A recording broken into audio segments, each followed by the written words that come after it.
Olá, assombrados! Eu sou a Ana Paula e vou contar vários relatos para vocês neste Tipo ao Vivo estendido de hoje.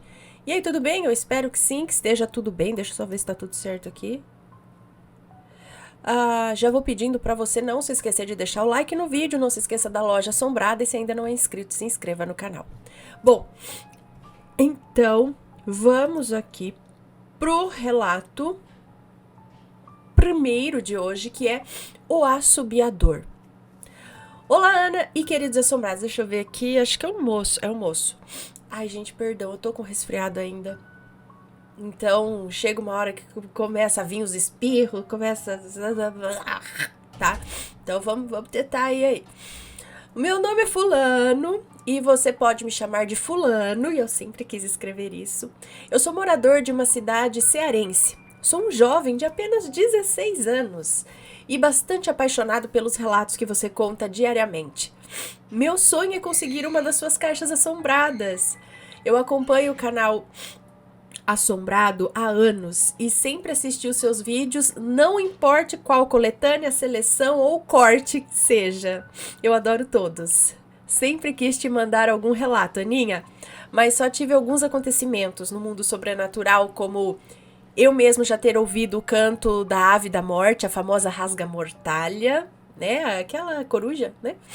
E já vi alguns vultos, às vezes, em meu cotidiano, eu sinto que estou sendo observado. Já tive uma aterrorizante paralisia do sono e já até mesmo escutei o que poderia ser um possível lobisomem.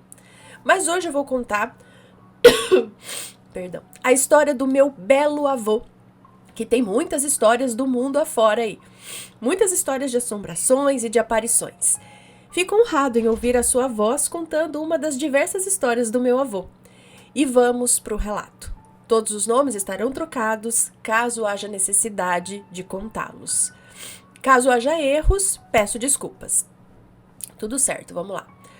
Bom, em sua época de juventude, o meu avô, por parte de mãe, era muito trabalhador, tendo muitas vezes que ficar até tarde em seus serviços. Até nos dias de hoje, ele é muito trabalhador, mesmo sendo cego totalmente de um de seus olhos. Quando ele era jovem, sempre foi muito afrontoso, e é até hoje. Amostradinho. Em uma noite, ele voltava de algum lugar, que eu não me lembro se era de um trabalho ou de uma de suas farras. Já era tarde da noite, e ele vinha por uma estradinha de terra comum em muitos sítios. Naquela época, ele morava em um sítio com o seu pai, em uma casinha de taipa e telhado feito de palha. Guardem bem essa informação, assombrados.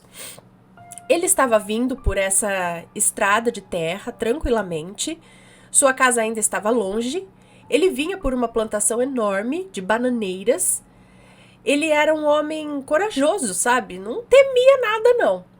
Foi quando, ao longe, ele ouviu um assobio, vindo na estrada, assim, atrás dele. Parecia estar muito longe, mas estava vindo na direção dele. O assobio era agudo e ecoava por toda a plantação de bananeira ali. Meu avô, que já era bem aberto para esse mundo espiritual, teve a brilhante ideia de responder o assobio com outro assobio. Se eu tivesse no lugar dele, eu teria me borrado todo e corrido como nunca. Como nunca corri na vida. Bom, foi então que esse tal assobio pareceu estar mais próximo e mais próximo. Estava chegando mais e mais à medida que o meu avô caminhava. Foi então que parecia que já estava perto o bastante para o meu avô ver o que poderia ser. Mas quem disse que o espírito machão do meu avô estava ativado? Ele nem esperou aquilo chegar mais perto dele, não. Ele correu. E correu e correu. Nem olhou para ver o que era aquilo, por nada. Bom, aí teve medo. À medida que ele corria, aquele ser ou aquela coisa vinha atrás dele assobiando. Era um vento forte que vinha com aquele ser. Fazia as folhas das bananeiras balançarem junto, como se estivesse em um furacão. Ele, enfim, chegou em sua casa, mas ele nem sequer abriu a porta. Ele se jogou com tudo na pobre da porta, que caiu ao chão com a pancada. A porta era de algum material frágil, né? Possivelmente era até mesmo feita de palha, não sei, já que o meu avô não vinha de uma família com muitas condições financeiras.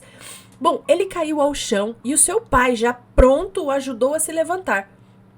Junto com a pancada contra a porta, aquele ser pareceu sobrevoar a casinha de taipa do meu bisavô, pois um vento forte fez todas as palhas do telhado se mexerem freneticamente.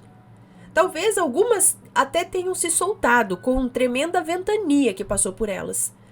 Meu avô contou tudo o que aconteceu com ele para o meu bisavô, que o repreendeu por ter assobiado para algo que ele não sabia nem o que era ao certo. Meu avô, nessa noite, aprendeu a não ser tão imaturo com os seres que a noite esconde. Mas isso não fez com que ele deixasse de ver, ouvir e sentir quaisquer coisas do sobrenatural. Até hoje ele guarda muitas coisas muito piores que esse acontecimento. Hoje ele é um idoso que ainda é bem andejo, como diz a minha querida avó materna. Eles dois são um casal que vivem juntinhos em sua casa e são os donos de muitas dificuldades e acontecimentos sobrenaturais que passaram juntos, mas nada os separa. Sim, minha avó, esposa desse meu avô, também já viu aparições. Já essa tal aparição que deu uma bela de uma carreira no meu avô é conhecida na minha região como o assobiador. Conta a história que um homem matou seu irmão e por isso ele não pôde ser aceito nem no céu nem no inferno. Então ele foi condenado a carregar o seu irmão morto nas costas. E o mais curioso é que quem assobia não é o irmão que carrega o corpo, e sim o irmão que está sendo carregado, segundo muitos avistamentos dessa aparição. Ainda dizem que quando o assobio está perto é porque ele está longe, e que quando o assobio está longe é porque ele está perto. Essa lenda é uma das famosas aparições da minha região. Existe uma outra aparição aqui que se chama o Nego da Mucutuba, é isso?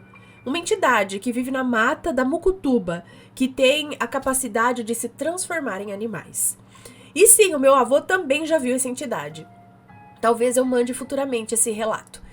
Este foi um dos muitos relatos contados pelo meu querido avô, que até hoje ainda tem esse dom aí no mundo espiritual.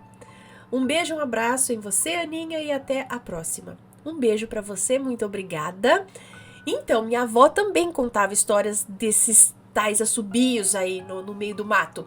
Só que a minha avó relacionava os assobios ao saci, ao vento também. Mas então veio um vento junto. Até pensei, será que tem algum fenômeno do tipo um redemoinho mesmo de vento, alguma coisa que causa um assobio? Tipo vento assobiando, assim? Que aí pode ser isso? Não sei, eu não tava lá para presenciar, para contar isso. Mas a minha avó me contava várias histórias sobre um tal de um assobio diferente. Também que acompanhava as pessoas, que parava, que continuava, que chegava próximo e tal. Só que aqui era associado ao saci, né? Aí já seria o tal do assobiador, e tem essa lenda que eu não conhecia, do carregar o irmão nas costas e tal, né? Você conhece isso na sua região? Tem alguma lenda sobre algum tipo de assobio? Minha avó também falava do caipora. O caipora, ela falava que o caipora também era quem assobiava na mata. E você não podia assobiar de volta. Só que aí ela falava que era o caipora. Era o saci e o caipora que assobiava, né? Segundo a minha avó, aqui no interior de São Paulo. Então, eu não sei. Compartilha conosco aí a sua história, se você tem uma história com assobios. Qual que é a lenda aí da sua região? Deixa nos comentários ou envie o seu relato. Mas tem vários relatos sobre assobios sobrenaturais. Vamos lá pro segundo relato, que é a entidade que acompanha o meu sobrinho. Olá, Ana, como você está? Bem, como sempre, eu sou a fulana e já mudarei os nomes para que o relato seja lido sem ressalvas. Tenho um sobrinho que se chama Pedro. Já trocado, tá? Ele se tornou usuário de drogas, porém foi criado em berço evangélico. A história é longa, mas eu vou encurtar para não se tornar cansativo, tá? Quando ele tinha 10 anos, eu tive uma visão onde ele levava um tiro e caía no meio de pessoas estranhas e ninguém fazia nada para ajudar. Bom, Pensei que era algo da minha cabeça, pois se tratava de uma criança, né? Então eu ignorei. Quando ele fez 16 anos, eu tive outra visão com ele. E um detalhe, Ana, até hoje eu só tive 4 visões em toda a minha vida. E hoje eu tenho 51 anos. Dessa vez eu o via chegar na casa da minha mãe, sendo acompanhado por um grupo de jovens, todos vestindo preto. Quando se aproximaram, eu vi que na verdade eram demônios. De olhos vermelhos, dentes pontiagudos, unhas compridas e em forma de unhas de águia. Estes pararam no portão da vizinha. Quando o Pedro parou em frente ao portão, um policial parou de frente com ele e ficaram assim, face a face. E o policial falou: Eis que Deus coloca diante de ti a vida e a morte. Escolhe, pois, a vida e a terá em abundância. O Pedro ficou em silêncio, só encarando o policial. Novamente o policial fala: Eis que Deus coloca diante de ti a vida e a morte. Escolhe, pois, a vida e a terá em abundância. Nesse momento, Pedro simplesmente desvia do policial sem responder, abaixa os olhos mostrando tristeza e entra no quintal. Só que ao entrar no quintal, imediatamente ele ficou todo deformado, parecia o Corcunda de Notre Dame. Foi uma transformação imediata. Pernas tortas, corcunda saliente, braços longos, rosto totalmente desfigurado. Eu levei um baita susto e olhei para o policial. O tal policial me olhou sério. Abriu os braços e nesse instante um par de asas reluzentes saiu de suas costas e ficaram assim, lado a lado com seus braços abertos. Uma cena de tirar o fôlego, viu? Na minha ingenuidade, achei que ele correria para pegar impulso e voar. E qual não foi a minha surpresa quando, ao abaixar as asas de uma vez, ele subiu em linha reta, a jato, como um raio de luz em direção ao céu e sumiu. Foi aí que eu despertei da visão e entendi que era um anjo que veio avisar sobre a escolha. Falei com ele, contei a visão. Ele chorou muito e falou que estava envolvido com coisas ilícitas, mas que iria parar. Eu não fazia ideia de que ele era usuário. Ao longo do tempo, ele só piorou. Perdeu inúmeros trabalhos, perdeu o casamento, está longe do filho, tudo por causa da escolha ruim. Agora vem a parte da entidade. Ana, hoje ele tem 28 anos, se tornou praticamente um morador de rua. Não porque desistimos dele, como ele gosta de falar para bancar a vítima, mas porque todo mundo que colocou ele dentro de casa foi roubado, foi lesado, ameaçado e tudo mais. Ele tem um perfil violento. A válvula de escape dele é a avó Bisa, ou seja, minha mãe. Minha mãe é idosa, já teve picos de AVC e está com princípio de demência.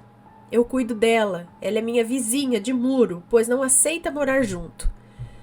Ana, eu proibi o Pedro de ficar na casa da minha mãe, pois ele representa uma ameaça para ela, sim. E a partir desse momento, alguma coisa começou a se manifestar onde eu estou. Eu estava fazendo faxina na casa da patroa. Coloquei o meu multiuso cheio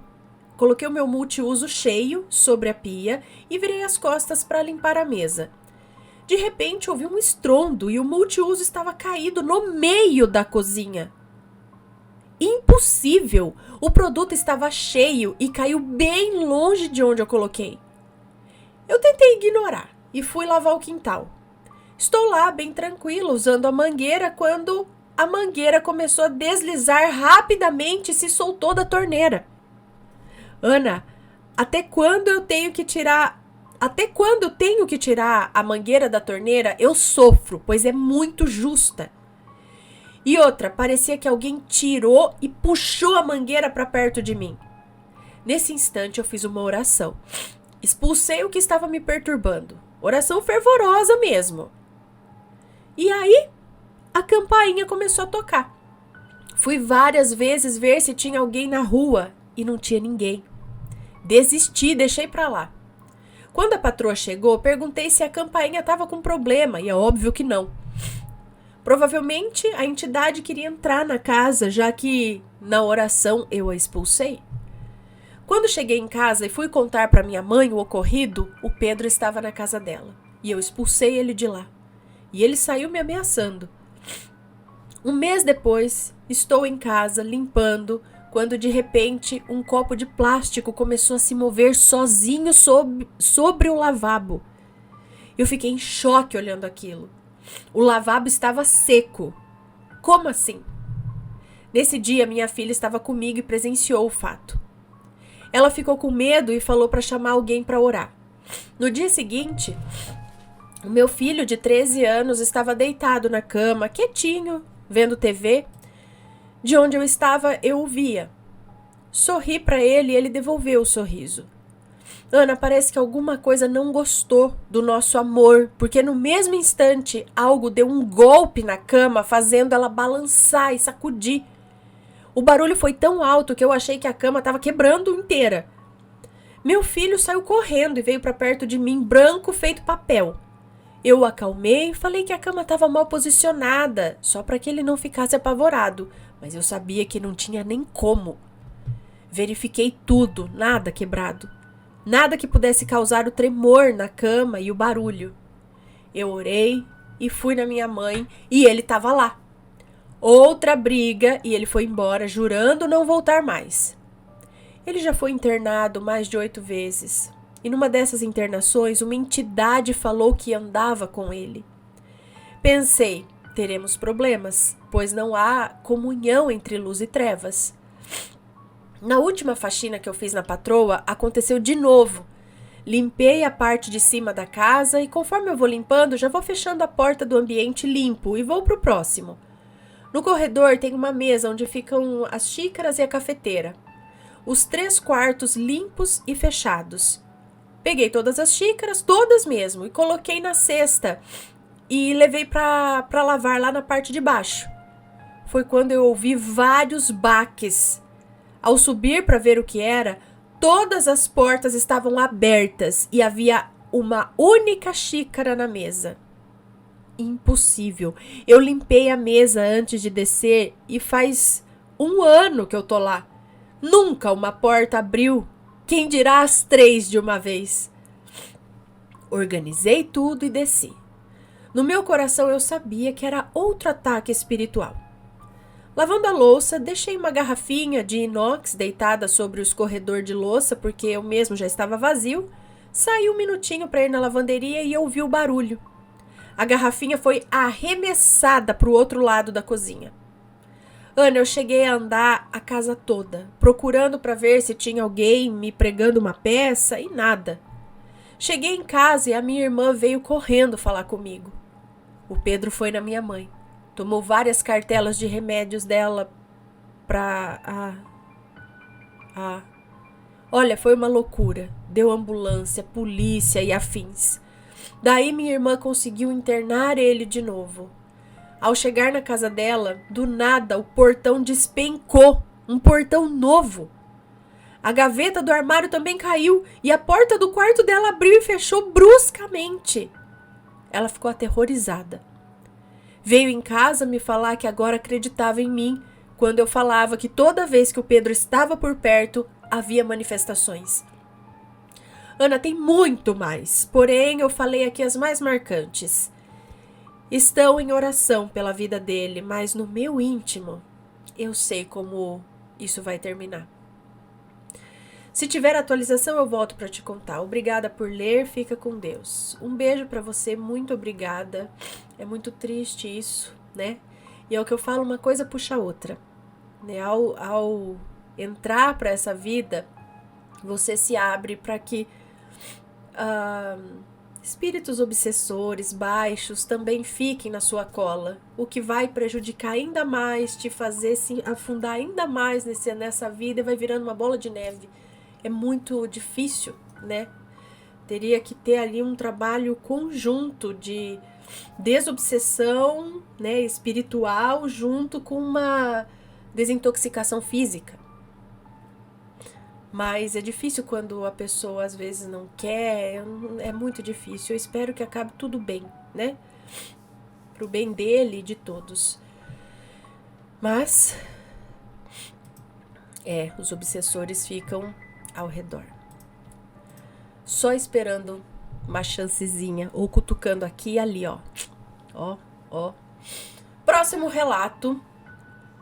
Aproveitando que hoje, 13 de agosto, é dia de Hecate, agradecimento à deusa Hecate. Oi, Aninha, Matheus e Rampirinhos Teens já, né? Eu sou a Fuliana, a engraçadinha da minha filha me chama assim, fazendo alusão de tanto que eu ouço os relatos, né? A fulana. Bom, conheci o canal no final de 2020, quando eu procurava por conteúdo sobre outras dimensões.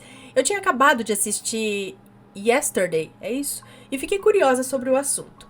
Quando me deparei com vários vídeos da Anne, então pensei que tanto essa moça fala sobre outras realidades. E cá estou, até hoje, bebendo desta fonte sobrenatural. Que chique. O relato não contém nomes, então agradecimento a Hecate. Eu sofro há alguns bons anos de síndrome do pânico. Desde os meus 17 anos, para ser mais precisa. Hoje eu já sou uma jovem senhora que em setembro completará 38 anos. Não fala assim não, jovem senhora, eu tenho mais. Então são muitos anos de terapia, medicações, saídas e recaídas nas crises. No início do mês de agosto de 2024, eu escutei um relato de uma moça, técnica de enfermagem, que fez uma promessa à deusa Hecate, pelo bom emprego que ela havia conseguido. Nesse dia, eu estava em uma crise tão forte que eu não consegui ir até o portão de casa. Para algumas pessoas, isso é algo tão simples e corriqueiro, não é? Mas para quem tem síndrome do pânico, conseguir chegar até o portão de casa, por exemplo, se torna uma conquista. E foi então que eu supliquei, com toda a minha sinceridade e humildade, a deusa Hecate. Deusa Hecate, eu não faço ideia de como se cultua para fazer um pedido à senhora. Hoje eu só tenho duas coisas: desespero e vontade de me libertar dessa crise. Então, te prometo mandar um relato ao canal Assombrado, assim como essa moça fez, para propagar ainda mais o seu nome e, se a senhora me ajudar a sair dessa crise, para deixar a minha vida mais leve e sem as agonias que o pânico me traz. Hoje faz exatamente 6 dias que eu fiz essa promessa à deusa.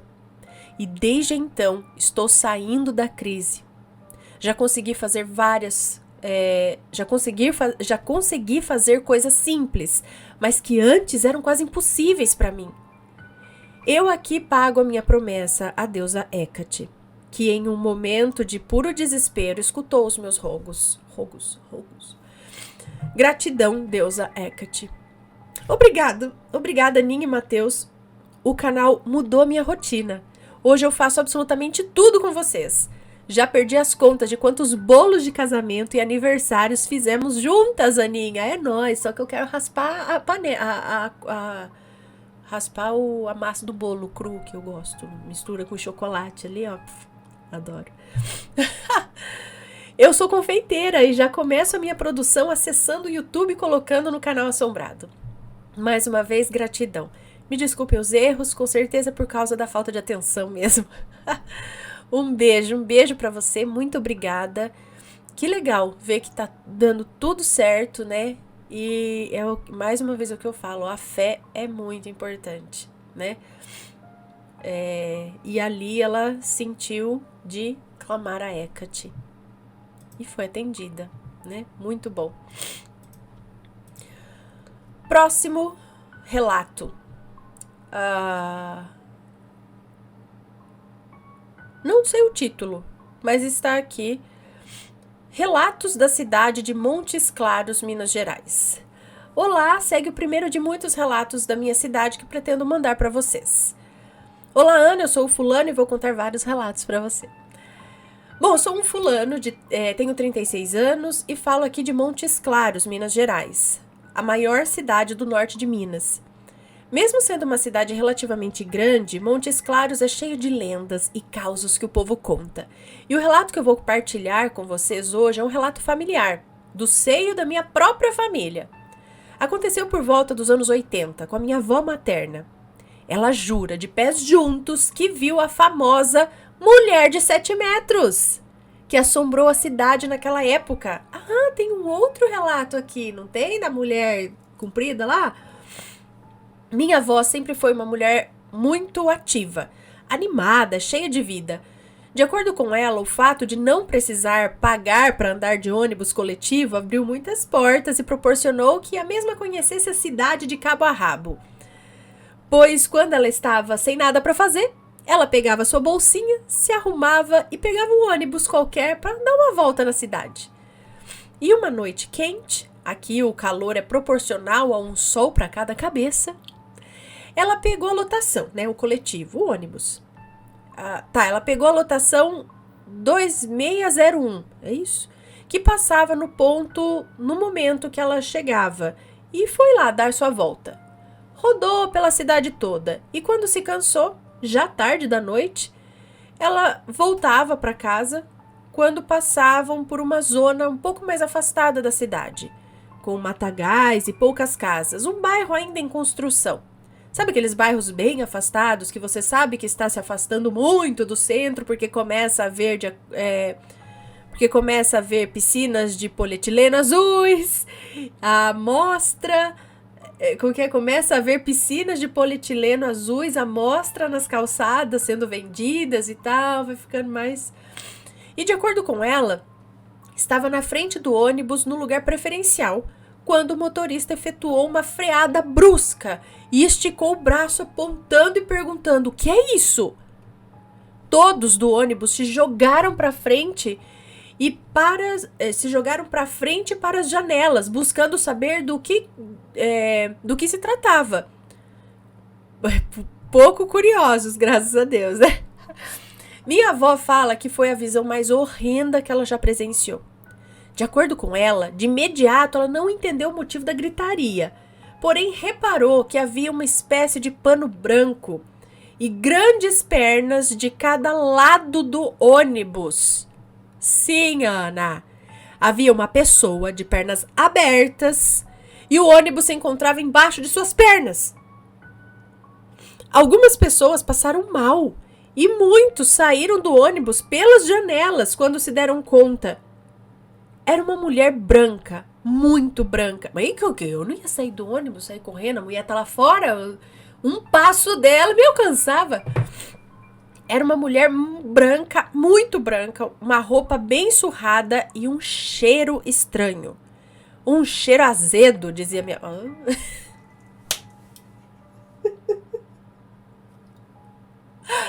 Ai, meu Deus. Acelera o ônibus, sai dali de baixo. Ai, Senhor, um cheiro azedo, disse minha... Perdão. Olha, essa história é muito famosa na minha cidade. Algumas pessoas, como a minha avó, não sei, dizem ter visto essa coisa abrindo as pernas pros carros, pros ônibus passarem. Mas que isso daí eu não imaginei. Outros afirmam que haviam nas laterais da estrada, enorme, com as mesmas roupas, de cara fechada, mas ela não fazia nada, só ficava parada lá olhando. De qualquer forma, agradeço por não ter presenciado nenhuma dessas visões. Caso goste do relato, encaminharei mais. Pode encaminhar, eu sei que Minas é cheio de história assombrada também. O que não falta aqui são coisas sobrenaturais que acredito que devem ser relatadas, inclusive para salvar na memória da internet e que não se perca no tempo. Isso aí. Muito obrigado pelo serviço de vocês. Acredito que vocês fazem um trabalho de manter vivas as tradições e as histórias de pessoas e de cidades que acabam por se perder nos dias atuais. Exatamente. Tem que eternizar essas histórias. Então, minha avó já relatou ver uma mulher de branco, no caso, que era muito alta. E não foi um relato que teve esses dias aí, que era mulher de 7 metros aí? Agora, só que eu não me recordo exatamente do relato anterior. A única coisa que eu também não recordo é esse negócio dela ficar com as pernas abertas pros carros passar embaixo. Mas por que isso? É uma distorção? É um bicho, um ser de outra dimensão que, sei lá. Bom, alguém mais já presenciou? Conta pra gente. Conta a história pra gente. Tem histórias desses seres aí, ó. Altos, mulher, né? Mulher alta. Ai, tem um outro também que eu lembro que era uma mulher gigante que passava no sítio também. Passou lá com uma trouxa de roupa na cabeça e ela era tão alta que ela passava o muro, a cerca, sei lá, só dando um passo assim, ó. Era maior que o poste a mulher. Foi uma visão que eles tiveram também. Interessante. Próximo relato. Me apaixonei por um lobisomem, parte 3 e final. Quem lembra aí dos relatos da moça do Me apaixonei por um lobisomem? Agora mesmo eu não tô lembrando exatamente, mas vamos ver. Bom, olá, Anne Assombrados, após alguns meses estou de volta. Sou a mulher que se apaixonou por um lobisomem. Na época da quaresma, enviei 2 relatos a você, contando a minha experiência antes de descobrir o que ele era. E após descobrir a verdade sobre ele, me apaixonei por um lobisomem, parte 1 e parte 2. E quero encerrar com chave de ouro enviando este último relato. E um detalhe, posso estar equivocada sobre o que irei dizer, mas peço a Deus que não. No relato vocês vão entender. Aceito opiniões e experiências. Sei que aqui tem de tudo, e os nomes já estão trocados. Eu e o Ricardo estamos juntos desde aquela época, firmes e fortes. Na época que enviei o relato, morávamos em Uberaba, minha cidade natal. Agora estamos morando em outro local. Infelizmente, não nos mudamos por bons motivos. Ricardo denunciou seu antigo vizinho por manter uma mulher em cárcere privado. Vizinho esse que foi preso e a mulher foi solta. Não entrarei em detalhes sobre essa situação. No dia 3 de maio, Ricardo foi pego desprevenido e acabou sendo machucado. Quando me comunicaram o ocorrido, fiquei sem chão. Mal conseguia respirar. Parecia que eu havia levado uma facada no meu peito. Fui direto para o hospital, ajoelhei no chão e fiz tudo quanto é promessa que você possa imaginar. Implorei para que não levasse o meu homem de mim. E eu falei com essas palavras em todas as minhas orações. Ele foi reanimando diversas vezes e passou pela experiência de quase morte. Precisou de doação de sangue e os médicos já haviam dito que ele não sobreviveria. Deram 48 horas restantes para ele. Eu me mantive firme em minhas orações. Implorei para que não tirassem ele de mim, que eu aceitava ele do jeito que ele era e amava ele mesmo assim, que não era justo ele morrer daquela forma. Eu implorei por um milagre e coloquei toda a minha fé. E eu escrevo isso com muitas lágrimas nos olhos. Mas após as minhas orações, um dos médicos veio dizer que ele estava reagindo bem aos estímulos. Ele havia perdido muito sangue e o coração chegou a parar de bater. Mas não era a hora dele ainda. Palavras do médico. Ele sobreviveu, Ana! Ele é muito forte, maravilhoso. Sobreviveu a 8 tiros. Ele ficou cerca de 2 semanas internado no hospital e após isso ele recebeu alta e de forma alguma ficaríamos ali. Não sabíamos quem havia feito isso com ele, já que o vizinho que mantinha a mulher estava preso quando isso aconteceu, né? Então decidimos ir para uma outra cidade, recomecei toda a minha vida com ele aqui. E, para ser sincera, estou gostando. Uma cidade muito boa, muito acolhedora. Apesar de sentir muita falta da minha família. Mas algo nunca mais aconteceu. Desde essa tragédia, ele nunca mais acessou o lado animal dele. Nunca mais se transformou em lobisomem. Nunca mais, Ana. Após esse incidente, teve 2 luas cheias. E mesmo com elas, nada aconteceu. Eu não sei o que pode ter acontecido, mas eu fico muito feliz a cada dia que passa e tenho a esperança de que não vai mais acontecer. Afinal, é um milagre ele estar vivo e milagres acontecem, assim como aconteceu com ele. Mas de qualquer forma, eu sou grata por tê-lo de volta comigo. Eu o amo muito, independente de tudo. Eu sei que foi o meu amor e as minhas orações que ajudaram a salvá-lo. Estou encerrando por aqui, Ana. Esse será meu último relato. Acredito que o meu lobisomem tenha morrido no dia 3 de maio de 2024 e que ele não voltará mais. Sendo assim, encerro por aqui a parte lobisomem do namorado ou marido dela. Beijo e abraço para você e para toda a sua família. Fiquem com Deus. Um beijo para você. Muito obrigada.